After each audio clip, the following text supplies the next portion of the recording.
A disappointing night for Raptors fans after the team lost a chance to capture the series in Miami last night. Blows past Lowry, takes it in, and slams it down. This young guy. The Heat took a 9-point lead by halftime in Game 6 of the Eastern Conference semifinals. That lead grew to 10 after the third, and the Raptors were unable to stage a rally in the fourth.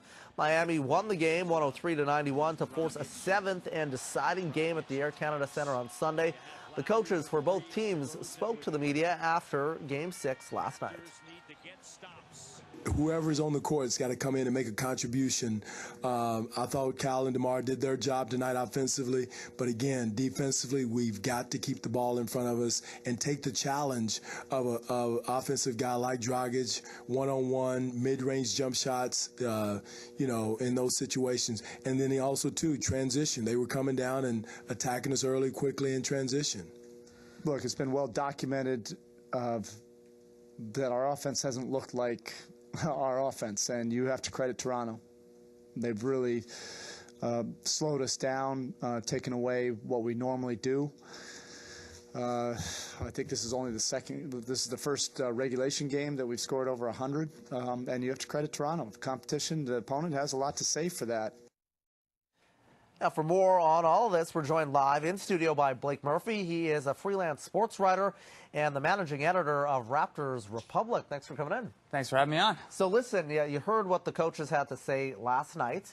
Dwayne Casey is saying, obviously defense has got to, up and running. What do you think the team needs to do here? The big thing for the Raptors that they need to do is they need to keep Goran Dragic out of the paint. The Heat point guard was carving them up in semi-transition in the half court, and when he gets into the teeth of the defense, that not only lets him score, but it gets the Heat's shooters going as well. And that was a big problem. It was a big problem early in the series, and the Raptors had kind of found ways to manage it, and it's a big problem again now, so that's going to be the key defensively.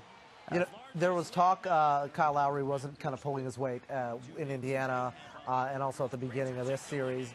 Definitely you're seeing a change when it comes to his performance. Scoring-wise, for sure. I didn't think he was playing poorly necessarily in the Indiana series.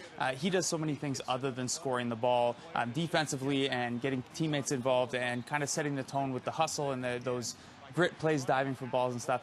Game 1 in this series, he did play poorly, but since then he's kind of settled back in. And the last 2 games, his scoring has been, on the level and beyond the level that we've kind of come to expect from him. Him and DeRozan combined for 59 points in each of the last 2 games. The Raptors have shown they can win when those guys don't do that, but it's a lot easier when they do.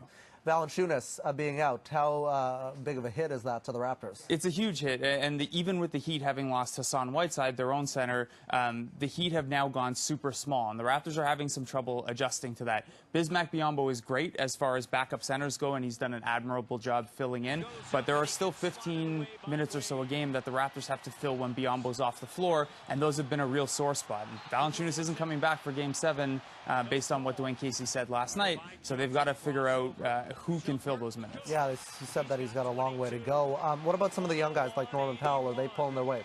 Norman Powell hasn't had the best series. He was obviously terrific in the Indiana series and was instrumental in a couple of those games. He's struggled at times in this one. Dwayne Wade is an impossible check for the most experienced of defenders.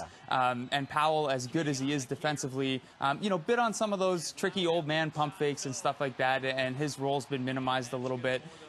In terms of young guys, Lucas Nogueira might be the guy who's most important in Game 7. He's seen small minutes in Games 4 and 6 because the Raptors are out Valanciunas, and he hasn't been great. He's been a little inconsistent, as Lucas Nogueira is, but he might be an option Dwayne Casey calls on in Game 7. Hopefully we're not going to be on the edge of our seat until the last minute of the fourth quarter. Blake, appreciate the preview.